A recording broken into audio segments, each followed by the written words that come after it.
Hello guys, welcome to my channel. আজকে দুপুরে রান্না দেখো, আমার শাশুড়ি দিয়েছে আমার ছেলেকে ভোলা মাছ, মেথি শাক ভাজা আছে। ও সোয়াবিন খেতে ভালোবাসে, কালকে মা সোয়াবিন রান্না করেছিল তাই দিতে পারিনি, আজকে দিয়েছি। আমি করবো এখানে ডিমের ঝোল, তার আমি পেঁয়াজ রসুন বেটে রেখেছি, আলু কেটে রেখেছি। ওর বাবা বরবটি ভাজা খাওয়ার কথা বলছিল, তাই ওর বাবার জন্য বরবটিটা ভেজে দিই। আর আমি এখানে বসিয়ে দিয়েছি ভাতের মধ্যেই ডিম দিয়ে দিয়েছি, কারণ একবারে তাহলে দুটো সেদ্ধ হয়ে যাবে।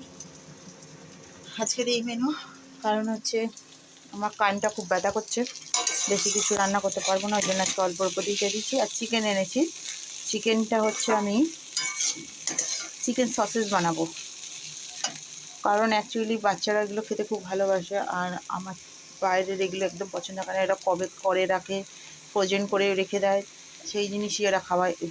বাইরে বার্গার, পিৎজা, তারপরে যে পাস্তা মাস্তা হেনা দানা, এগুলো আমি খুব একটা বাইরের খাবারে করি না, আমি এগুলো বাড়িতেই করে দিই ছেলেকে। আজ রাত্রিরে চিকেন মোমো বানাবো, আর তার সাথে চিকেন ফ্রোজেন মানে চিকেন